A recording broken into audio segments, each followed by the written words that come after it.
my name is Lindsay Clark. I'm an organizer with Illinois Unites for Marriage, and I am here to teach you how to make calls for us. As you know, or maybe not, we are closer than ever to passing a bill that would allow gay and lesbian couples to get married. The full Senate passed the bill on Valentine's Day, and the House Committee passed it this last February 26th, so last Tuesday. And now we are making calls today for March 4th for marriage, and hopefully we're going to make a huge difference today. So that's the plan.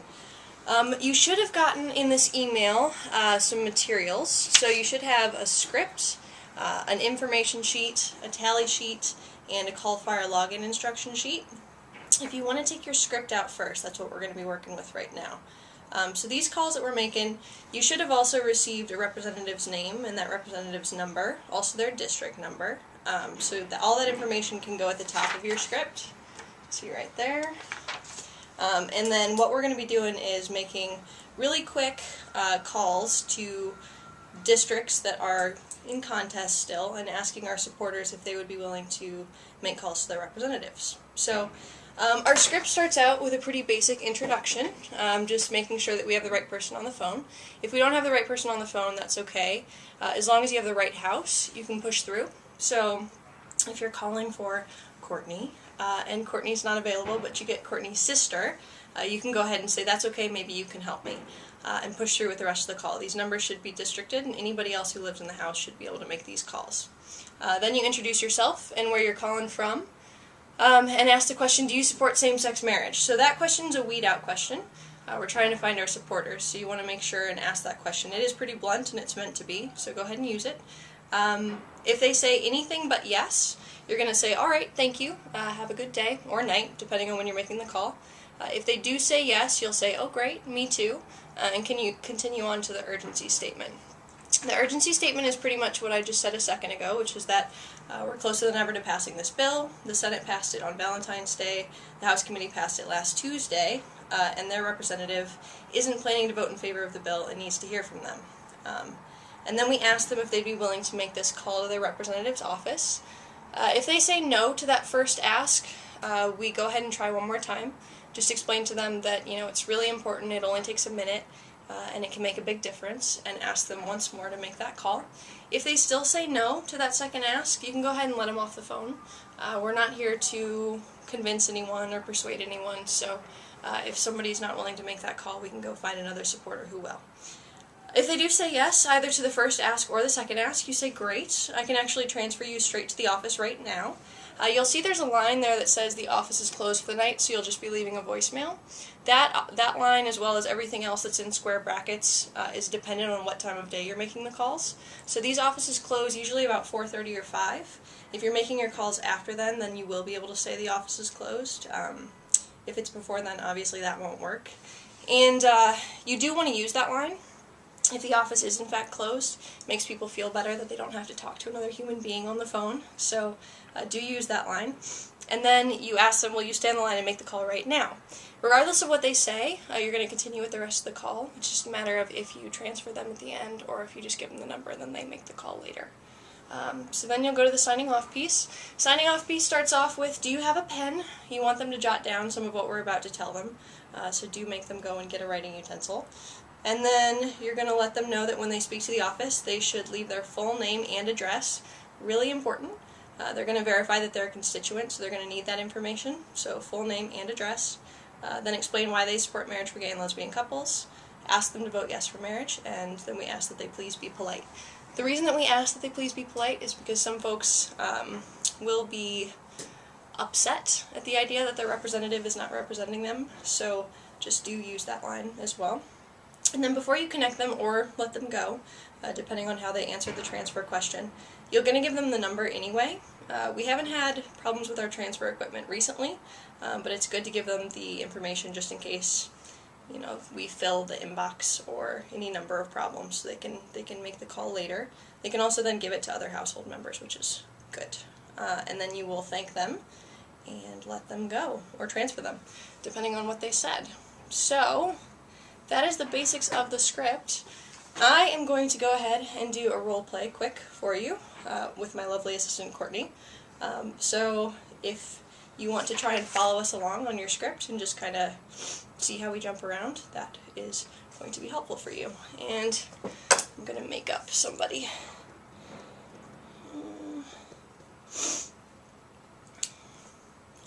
Okay. Alright, you ready? Ring, ring. Hello. Hi, is Courtney available? This is she. Hi, Courtney. My name is Lindsay, and I'm a volunteer with Illinois Unites for Marriage, the coalition fighting for marriage equality in Illinois. Do you support same-sex marriage? Yes, I do. Okay, great. Me too. We're closer than ever to passing a bill that would allow gay and lesbian couples to marry. The full Senate passed the bill on Valentine's Day, and it was passed by the House Committee last Tuesday, meaning a full House vote will be very soon.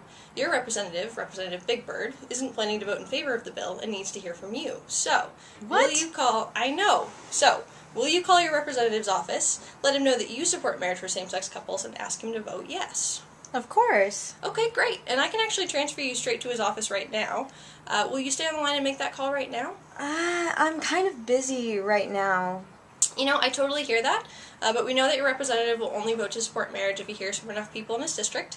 It only takes a minute, and your call can make a big difference. You sound like you care about this. Will you make this a priority and make this call to your representative's office right now? Sure, go ahead. Okay, perfect. Do you have a pen? Yes. Great. So, remember when you speak to his office, it's important to give your full name and address. It's really important. Full name and address so that he'll know that you're a constituent. Explain why you support marriage for gay and lesbian couples.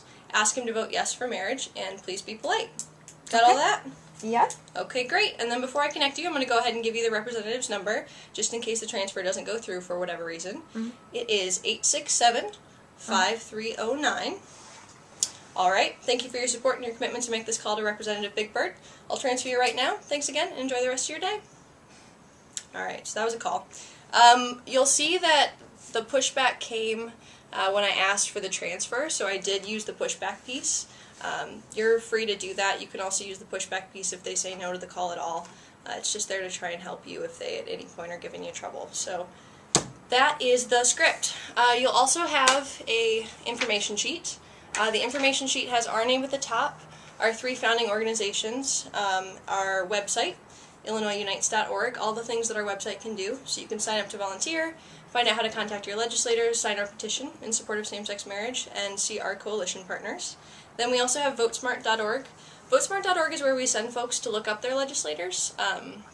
That made more sense before when we were in the Senate and they needed to look up their representative. We're telling them who their rep is, and the Senate's already voted. But some folks will push you back on their representative and say, you know, I don't think Representative Big Bird is my representative. Remind them that we're talking about the state level, so it's possible that they know their national rep but not their state rep. And then if they still aren't sure, you can send them to VoteSmart. Then our address of where our phone banks are located and the times that we have our phone banks. That's just in case folks want to come in and help us out more than just making this call. And then my contact information is at the bottom.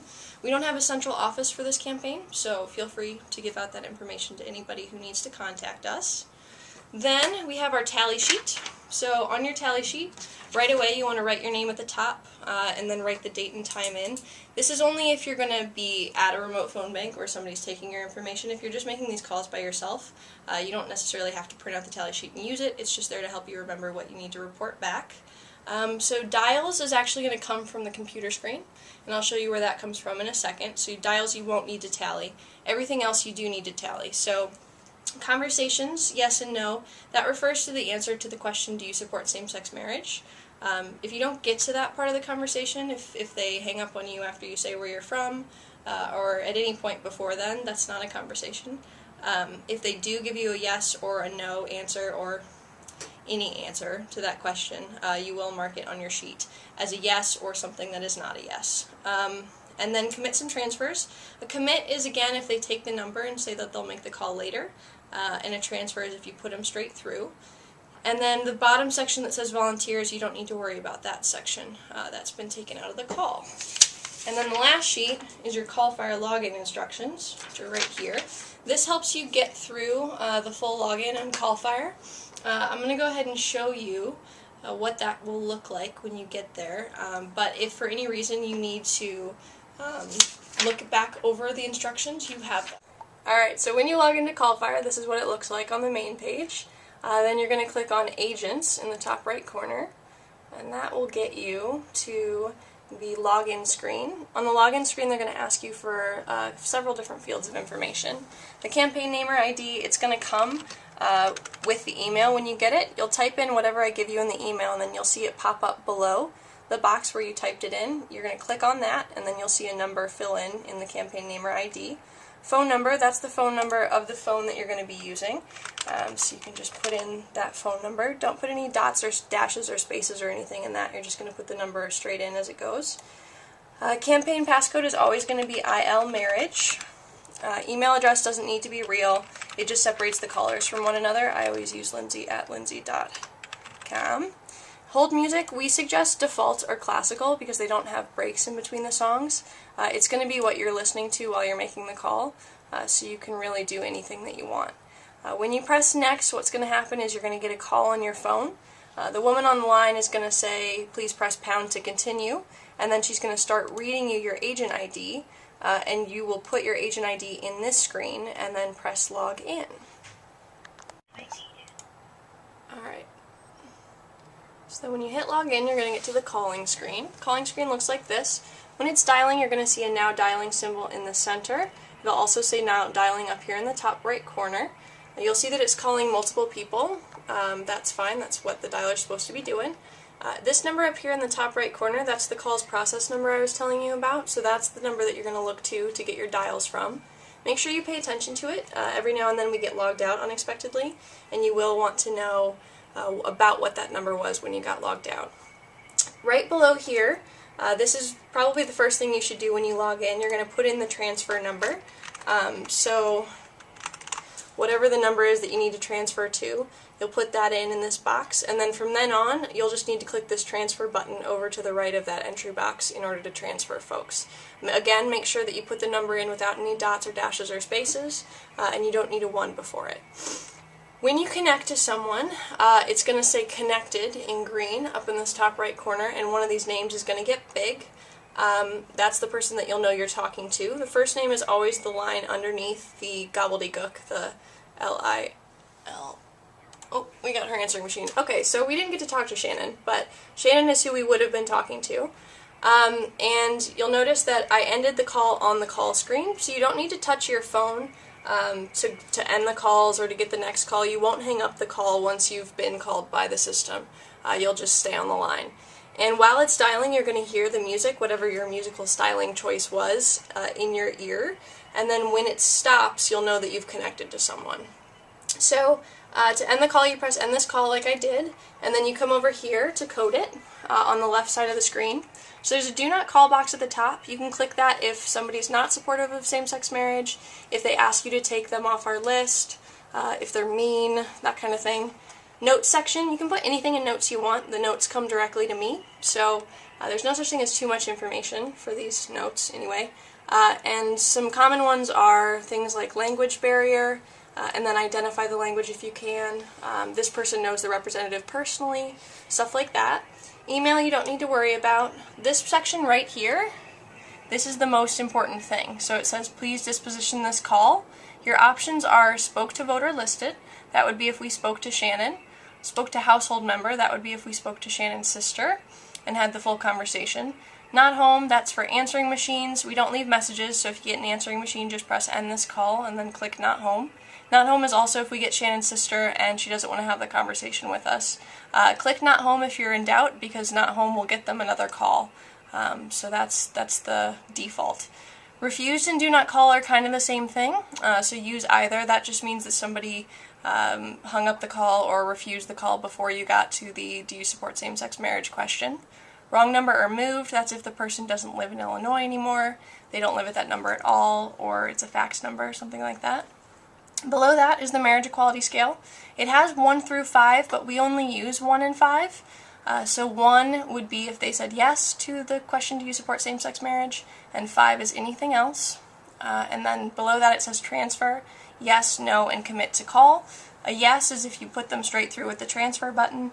A no is if they didn't want to make the call at all. And then a commit to call is if they took the number and said they would make the call later. And then the very last section says volunteer, yes and no. You don't need to worry about that. That's been taken out. And then once you've finished inputting all this information, make sure you're done, and then you'll press next call over here to get it dialing again. Those are the only three buttons you'll need. You transfer, end this call, next call. You don't need to worry about the smart drop. You may need to use log out. If anything is going funky with the computer, I usually try logging out and logging back in just to reset everything. If you do that though, make sure that you pay attention to this call's process number before you log out. Make sure and just write that down so you'll know how many dials you had. And that is the call fire screen. Alright, so that is all of the instructions that I have for you. If you have any problems and need to get answers to those problems, the easiest way to get those answers is to either text or call me. My phone number is 312-898-0590, and I will try and get to your question as soon as I possibly can. I will send out the information, like I said, on who the rep is, what their number is, what their district number, and then campaign ID is. Each morning when we do these calls, you should have gotten that information along with this link, and I think that's about it. So thank you guys for making these calls. We really appreciate it. We're going to keep doing them until we win, which should be soon, and we really appreciate the contribution that you are making. So thank you very much, and good luck.